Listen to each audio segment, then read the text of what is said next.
For large-scale operations, this can easily total in the hundreds of thousands of dollars.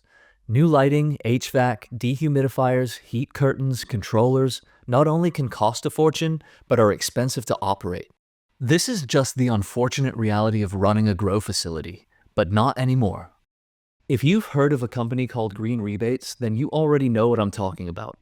Green Rebates changed the entire indoor cultivation industry seemingly overnight.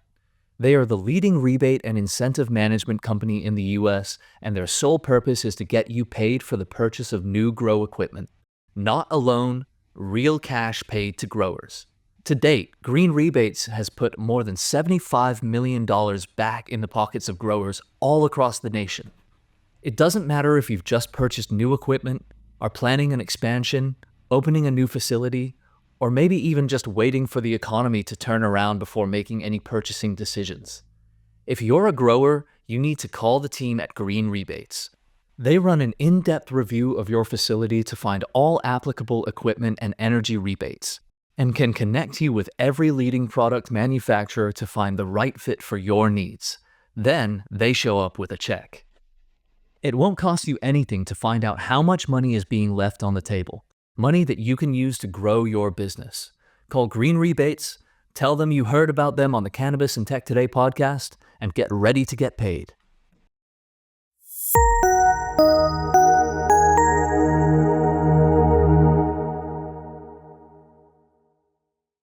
Welcome to another episode of Cannabis Tech Talks. We are here at the Green Rebate stage in MJBizCon, and I am sitting with Lisa Snyder from Tokeativity. So stoked to see you. How are you? I'm doing great. Awesome. Thanks for having me. How are you? I'm doing great. I'm so excited to be here with you because I know that you have a specialization in both events and tech. Yes. And so I want to get so much of the big picture of what you do with Tokeativity out. But first, I just have to ask you, what is the highlight of your day today here at MJBizCon as a connector?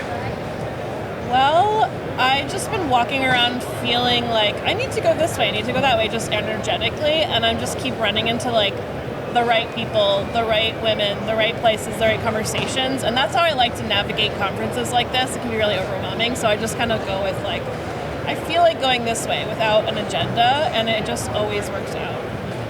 I love that. Whatever it sounds like, but. And that's kind of how this is happening right now, to sit down together. Exactly. Which is amazing because, we met in the live event space. I think the first time we connected was at a party that you had in Los Angeles for Tokeativity. Did you come to that? I did. Oh my gosh, wow, yeah. How cool. It was pre-pandemic, so it was quite some time. 2019. Yep. I think, no, actually, December 2018, we launched Tokeativity LA. Yeah. And it was so wonderful because it was, just this communal experience, and I think we get so buried in the industry versus the community and the movement. Yes, and so it was important. Very connective and just a wonderful time. So can you just tell me a little bit about how Tokeativity came to be? What was the genesis?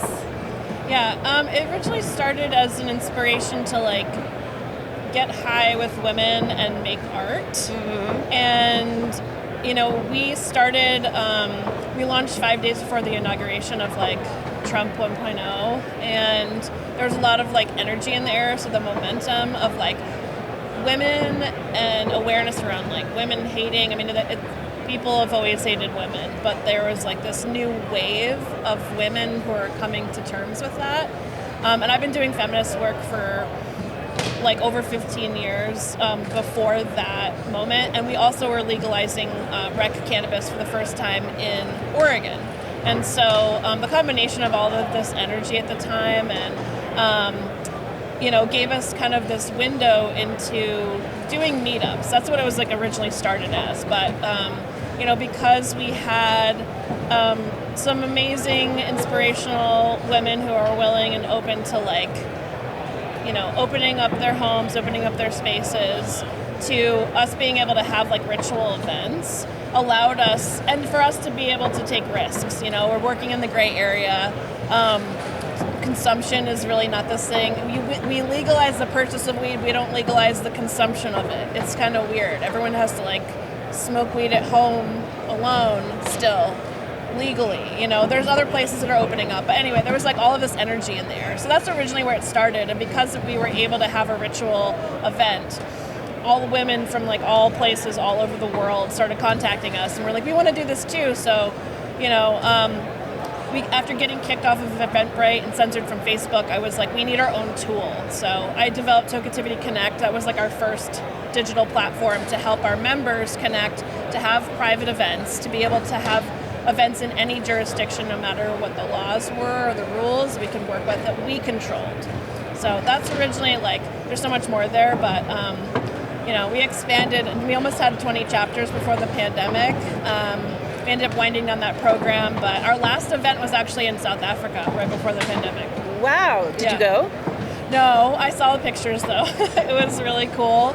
You know, women contacted us, you know, because social media and technology allows us to be able to connect with folks all over the world. So they found us, they were like, can you help us? And because we had the tool to help them and like the organizational structures in place, so we were able to do what we could. It's totally different time zone and different monetary value and different trust factors, and so many things go into events. People don't, they think you just throw an event, but there's so many factors, you know? Yeah, can you talk about that? So how does Tokeativity work as a digital space? Yeah, well, I mean, we're kind of in a transitional period right now because the pandemic kind of like shifted our approach to like community building, and we kept our community together with our digital events, but after coming out of the pandemic, kind of reassessing like what our process is and who's involved and who has time and energy and all that stuff, had to be assessed. So we've been doing like one-off events. I've been throwing some Pride events in New York City.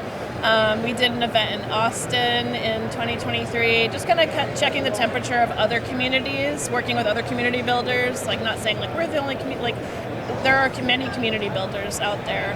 But at the same time, just doing community stuff isn't like sustainable enough to grow very far. Because it's not monetizable so much, you mean? Or I mean, it can pay for itself with like events and stuff like that, but like we have turned a corner with being able to actually like match the energy of what we're doing, but like add a technological aspect of it. Okay. So the new thing that we're leaning into is Tokeativity Insights, which is about social proof and authentic data and giving women the chance to be able to be a part of the conversation. What do women want? What do they like? What do they not like? How are you serving women? Are you leaving that entire population out of the conversation? And so our community can actually provide very valuable feedback that I think brands really need if they care about consumers. So is it like pure analytics, like headset style, sort of real like hard number there's data going crunching? To be a little bit of that. So there's like some user-generated content as well as like marketing groups, so getting women together to like test products before they go on the market, test them afterwards. Like if someone's going to spend like hundreds of thousands of dollars getting a product on the market, do women even like it? Right. Is it appealing to women? Does it taste good? Like whatever those factors are, some people, like, it's probably helpful to do some product testing beforehand, get some actual feedback before like spending so much money executing on that. So we have a tool that I'm developing to like that will collate some of that data, that consent-based data from women who are participating and the people that love them. I'm also working on an AI tool that I hope will help to bridge some of the gaps between like brands who are just doing stuff because like they think it's fun and like actual information that would help them to be tapping into the heartbeat of consumers. What do you think the biggest misconception is around women in cannabis as consumers? They're going to just smoke whatever, eat whatever, do whatever. It's like the complete opposite. Right. Women actually are the spenders in the household. They make decisions for their families. They make decisions for health. They're the ones buying stuff usually for their homes and for their families and whatever. And they're on the front lines looking at stuff. Is it pretty? Does it taste good? Is it functional? And I think all of that matters. I think now as we get more sophisticated, now states have been online for many years, and now we're kind of next leveling. We want to like have a different experience and not just get high. Yeah, I remember when I moved to California in 2016, there was a company that came through with a pink vape that tasted like strawberries, and I was like, that's not anything that I know that I want or that women in general. I'm sure there is a segment of the population that would enjoy that, but I think that is a misconception that I've seen, is that feminine branding to appeal to the female consumer somehow is what's wanted, and I don't know if that's the case. Yeah, we don't know. Why would you spend like $100,000 on packaging when you don't even know if women are going to like it? Right. It doesn't make any sense. So get the feedback first, Yep. and then make decisions from that place. It's informed from somewhere. And we've helped companies make decisions along the way. Like, we had a company who came to us that was like a vape company, but it wasn't like your everyday vape. It was actually a guy who used to be a rocket scientist who decided to make a vape. And he was like, I don't know, I know how to make this. And it was kind of weird shaped, and he was with us and we had a feedback group, and everybody tried the product, smoked it. It was like weird because there was no plume, so we were like, are we even getting high? I got very high.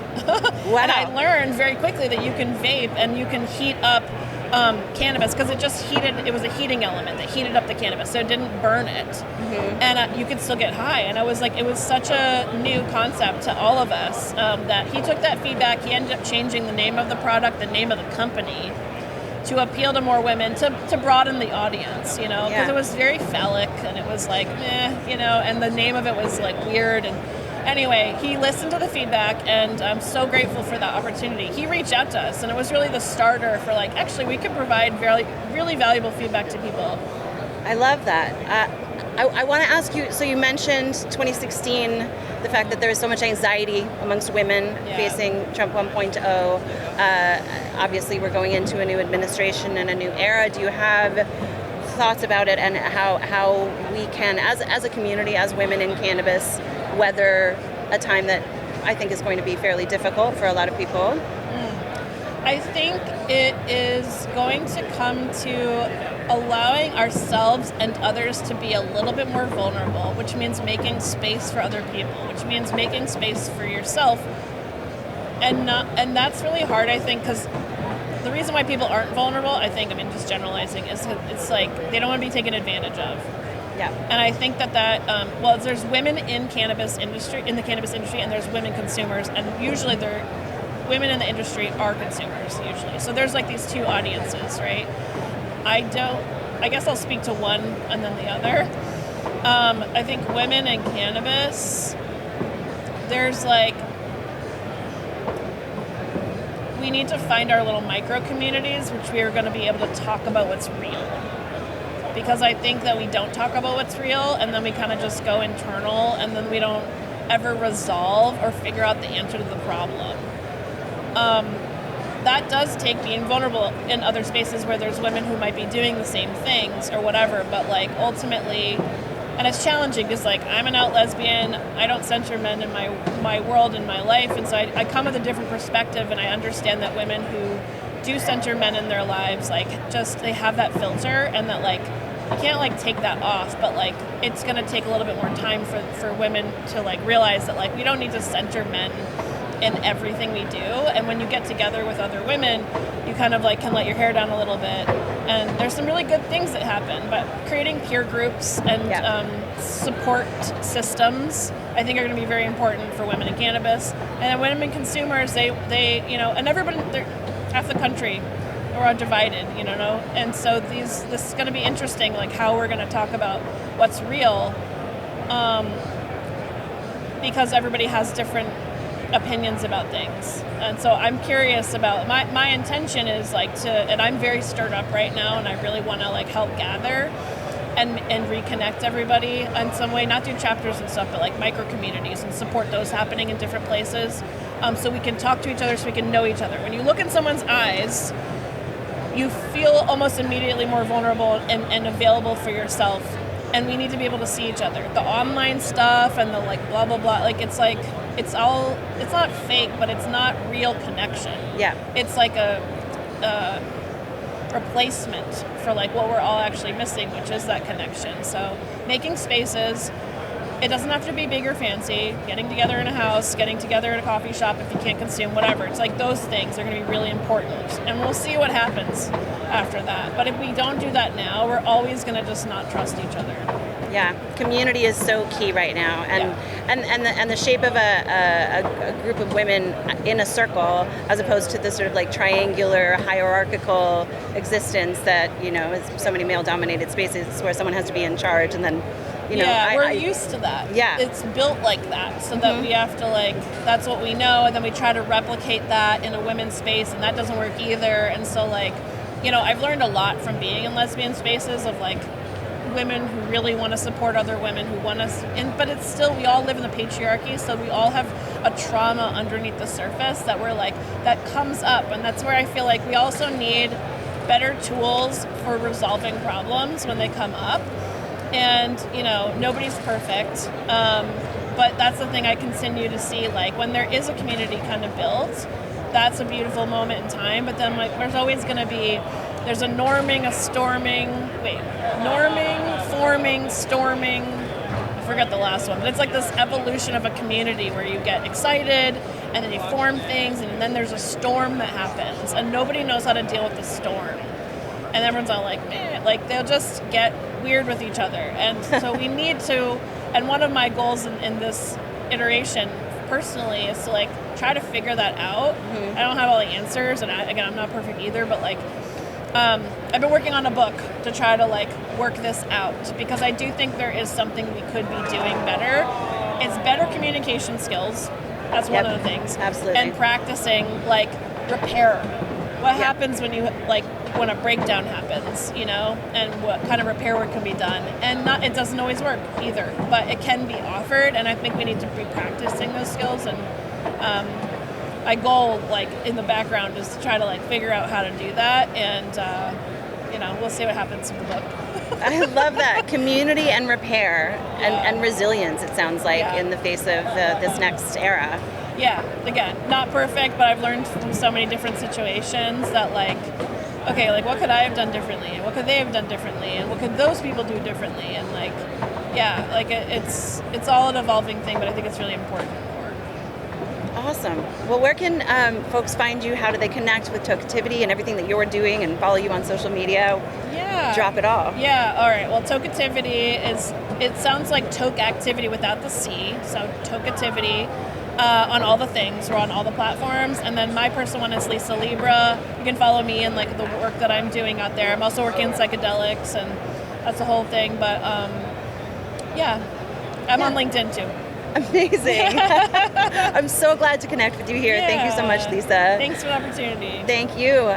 This has been another Cannabis Tech Talk here at MJBizCon on the Green Rebates stage. Thank you so much. We'll see you next time. CryoCure perfectly dries your cannabis harvest in as little as 12 hours. It uses finely tuned time, temperature, and pressure to create terpene-rich flower with the right moisture content. It's perfect for smoking or extraction. CryoCure gets your flower to market faster with models that can handle up to 1,000 pounds at a time. This incredible patented tech is available in the US, Canada, and around the world. Remember, if it's not CryoCure, it's just freeze-dried. Learn why at cryocure.com.